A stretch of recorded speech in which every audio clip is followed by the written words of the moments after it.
Students, good morning all of you. आशा करती हूँ कि आप सब बहुत अच्छे होंगे। एंड आज की क्लास में मैं आई हूँ आपको एक बहुत ही अच्छे टॉपिक पे कुछ बताने। आज की क्लास में हम देखने वाले हैं कि how to become good at maths, मतलब आप मैथ्स के अंदर अच्छे कैसे बन सकते हो। तो आज की क्लास में मैं आपको कुछ ऐसे ट्रिक्स बताऊंगी जिसको सुनकर, जिसको देखकर आप, अगर आप उन ट्रिक्स को अपनाते हो तो आप बहुत ही एक परफेक्ट, मतलब मैथ्स के अंदर बहुत ही अच्छे हो जाओगे। और जहाँ तक मुझे पता है 80% बच्चे मैथ से भागते हैं, मैथ से डरते हैं, पर मुझे समझ नहीं आता कि क्यों, ऐसा क्यों है। सबसे पहली बात तो कई बच्चों के माइंड में ये बात रहती है कि मैथ्स का कोई यूज़ ही नहीं है, बट ऐसा नहीं है। आप, अगर मैं आपको कुछ एग्जांपल्स दूं तो उससे आपको पता चलेगा कि मैथ्स का क्या यूज़ है। देखा, अगर एक बहुत ही छोटा एग्जांपल भी हम लेके चले तो आपकी बर्थडे डेट, आपकी बर्थडे डेट क्या है? मैथ्स। टाइम क्या है? मैथ्स। डेज क्या है? मैथ्स। एवरीथिंग, मतलब आपके आसपास भी कुछ इतनी सारी चीज़ें हैं जो मैथ्स से बिलोंग करती हैं, मैथ्स से रिलेटेड है। ठीक है, तो मैथ्स, ऐसा नहीं है कि मैथ्स कहीं यूज़ नहीं होती, मैथ्स बहुत सारी जगह यूज़ होती है। तो सबसे पहले तो आप अपने माइंड से ये चीज़ निकाल दो कि मैथ्स का जो यूज़ है वो कहीं नहीं होता। मैथ्स का यूज़ हर जगह होता है, हर जगह कहीं ना कहीं एक कोई ना कोई ऐसी जगह आती है जहाँ पर मैथ्स का यूज़ आपको करना ही होता है। तो आज की क्लास में मैं आपको बस ये बताऊंगी कि मैथ्स में आप परफेक्ट कैसे बन सकते हैं। तो हम बात करते हैं सबसे पहले मैं आपको पहला इसका मतलब पहली जो ट्रिक है वो बताती हूँ। मैथ्स करने के लिए सबसे पहले आपको अपने बेसिक स्ट्रॉन्ग करने पड़ेंगे। बेसिक स्ट्रॉन्ग का मतलब है कि आजकल बच्चे क्या करते हैं, एक सम सॉल्व करते हैं, अगर उनको वो सम किसी ने बता दिया एज इट इज़ वो उसको पढ़ लेंगे और एज इट इज़ उसको कर लेंगे, लेकिन जब वो दूसरा सम करेंगे तो उनसे वो सम नहीं होगा। क्यों? क्योंकि उनके बेसिक क्लियर नहीं है। और अगर आप पहले से ही अपने बेसिक क्लियर रखते हो, फिर उसके बाद अगर एक सम सॉल्व करते हो तो आप आगे आने वाले जितने भी सम होंगे उसको बहुत ही इजीली सॉल्व कर लोगे। तो सबसे पहली ट्रिक यही है कि आपको जो अपना बेसिक है वो बहुत ही ज़्यादा स्ट्रॉन्ग करना पड़ेगा मैथ्स के अंदर। अब मैथ्स में बेसिक क्या होता है? मैथ्स में बेसिक मतलब ऐड, लेस, सब्ट्रैक्ट, मतलब कुछ ऐसी चीज़ें हैं कि जिसमें, ऐसे सपोज हम प्रॉफिट लॉस की बात करें तो काफ़ी बच्चे हैं जिनको प्रॉफिट और लॉस भी निकालना नहीं आता, प्रॉफिट और लॉस का बेसिक फॉर्मूला भी नहीं पता होता। तो अगर आप बेसिक चीज़ों को अच्छे से पढ़ लोगे तो आपको ऑटोमेटिकली जो मैथ्स है वो ईजी लगने लग जाएगी, ऑटोमेटिकली मैथ्स अच्छी लगने लग जाएगी। उसके बाद हम बात करते हैं दूसरे ट्रिक की। दूसरा क्या है? दूसरा ये है आपका कि आपको मैथ्स के अंदर फॉर्मूलेज की नॉलेज होनी चाहिए। आपको बहुत सारे फॉर्मूलेज के बारे में पता होना चाहिए। आज की डेट में जो मैथ्स में एक एक sum on the basis of formula होता है। अगर आपको फॉर्मूला आता होगा तो आप उस मैथ्स के सम को बहुत ही आसानी से सॉल्व कर दोगे, बहुत ही फास्ट सॉल्व कर दोगे। और जब आपको फॉर्मूलेज आते हैं तो आप कॉन्फिडेंट भी होते हो कि हाँ मैं ये तो ऐसे ही सॉल्व कर दूंगा। आपको देख के पता चल जाता है कि हाँ इसके अंदर ये फॉर्मूला लगेगा, लेकिन आपको फॉर्मूले आने चाहिए। तो इसकी दूसरी ट्रिक यही है कि आपको फॉर्मूलेज की नॉलेज होनी चाहिए, फॉर्मूलेज याद होने चाहिए। फॉर्मूलेज को आप बार बार देखो, बार बार लिखो, बार बार लिखकर याद करो।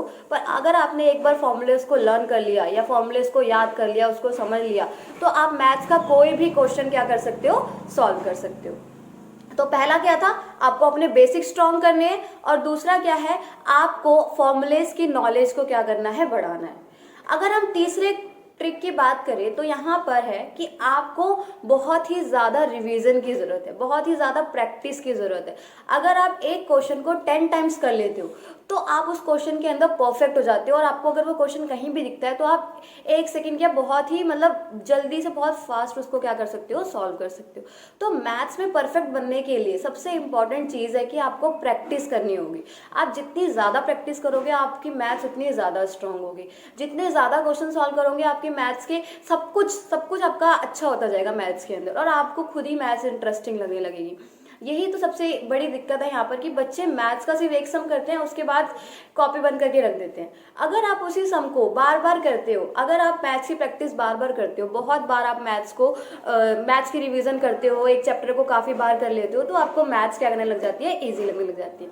अगर मैं अपनी बात करूँ तो मुझे भी एक टाइम पे मैथ्स बहुत टफ लगती थी, लेकिन मुझे भी किसी ने एक टाइम पे बताया था कि अगर आप प्रैक्टिस करते हो तो आपको मैथ्स बहुत ज़्यादा इजी लगने लग जाएगी। और आज की डेट में मुझे मैथ्स इतनी इजी लगती है ना कि मैं आपको बता नहीं सकती। ठीक है, तो ये हमारा था तीसरा ट्रिक। उसके बाद हम फोर्थ ट्रिक की बात करते हैं कि मैथ्स के जो क्वेश्चंस होते हैं आप उसको माइंड में सॉल्व करना सीखो। अगर आप मैथ्स के क्वेश्चन को माइंड में सॉल्व करना सीखोगे तो आपको और भी ज़्यादा इंटरेस्ट आएगा। जैसे कि मैं आपको कुछ एक ट्रिक बता सकती हूँ जिसके अंदर आप मैथ्स को माइंड में सॉल्व कर सकते हैं। जैसे कि अगर मैं अपनी बात करूँ तो एक टाइम पर मैंने क्या ट्रिक अपनाई थी, जैसे इफ़ मैं रास्ते में चलती थी तो जो भी गाड़ियाँ होती है गाड़ियों के पीछे जो नंबर प्लेट होता है, आपने देखा होगा नंबर प्लेट में कुछ नंबर्स लिखे होते हैं। अब मैं क्या करती थी ना, उन नंबर्स को माइंड के अंदर ऐड करती थी। तो इससे क्या होता है, आपकी जो माइंड की कैलकुलेशन होती है वो बढ़ जाती है। तो इसी तरीके से आप कुछ भी सोच सकते हो। सपोज आपके पास 10 मोबाइल नंबर है, आप उन मोबाइल नंबर्स को ऐड करो। इससे क्या होगा, आपकी जो माइंड की कैलकुलेशन है वो बहुत ज़्यादा बढ़ेगी। ठीक है, तो बहुत सारी ट्रिक्स होती है जिसकी वजह से आप अपनी माइंड की कैलकुलेशन बढ़ा सकते हो। अगर आप माइंड से ही, मतलब विदाउट पेन सम सॉल्व कर दो, आपको देखते ही पता चल जाना चाहिए कि इसके अंदर इसका आंसर क्या होगा। अगर इसकी एक टॉपिक की बात करूँ इसी के अंदर, तो आपने वो मूवी देखी होगी शकुंतला देवी। शकुंतला देवी क्या बिना सॉल्व किए, ह्यूमन कंप्यूटर बोला जाता है उसको, ठीक है, बिना सॉल्व किए माइंड के अंदर कैलकुलेशन करके आंसर बता देती थी।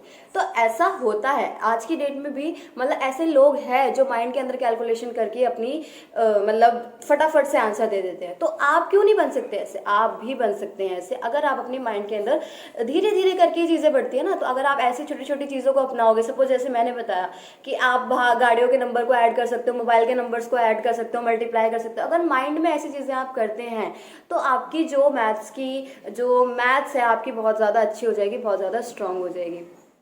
ठीक है, इसके बाद हम बात करते हैं अपने फिफ्थ और लास्ट पॉइंट की। जो हमारी ये ट्रिक है, बहुत ही अच्छी जो लास्ट ट्रिक है, इसके अंदर आपको क्या करना होता है, मैथ्स का मतलब सपोज आपको एक सम नहीं आ रहा और वो सम आप आंसर देख के सॉल्व कर लेते हो, लेकिन आपको ऐसा नहीं करना। अगर आपको वो सम नहीं आ रहा तो आपको उसके जैसा एक सम एग्जाम्पल जैसे आप ले सकते हो, पहले आप उसके एग्जाम्पल को सॉल्व करो। हमेशा किसी भी क्वेश्चन को सॉल्व करने से पहले आप एग्जाम्पल्स को सॉल्व करो। अगर आप एग्जाम्पल्स को सॉल्व करते हो तो आप एक्सरसाइज के क्वेश्चन बहुत ही ईजिली और बहुत आराम से सॉल्व कर सकते हो। लेकिन अगर आपने without example direct exercise start कर दी तो आपको उसको करने में ज़रूर डिफिकल्टी का सामना करना ही पड़ेगा। तो ये हमारी फिफ्थ ट्रिक है कि आपको सबसे पहले क्वेश्चन सॉल्व करने के लिए एग्जाम्पल्स को सॉल्व करना होगा। ठीक है, तो समझ आया आप लोगों को जो मैंने आपको बताया 5 ट्रिक्स। ये 5 ट्रिक्स अगर आप अपना लेते हो तो आप मैथ्स के अंदर बहुत ही अच्छे मार्क्स स्कोर कर सकते हो। मैथ्स में आपका इंटरेस्ट बढ़ सकता है, मैथ्स में आप गुड हो सकते हो, मैथ्स में आप बेस्ट हो सकते हो, मैथ्स में आप परफेक्ट बन सकते हो। तो जो मैंने आपको बोला वो समझ आया होगा। अगर आप ये 5 ट्रिक्स अपना लेते हो तो आप मैथ्स के अंदर बहुत अच्छे बन सकते हो। एंड आज की क्लास में बस इतना ही। Thank you so much and don't forget to subscribe my channel.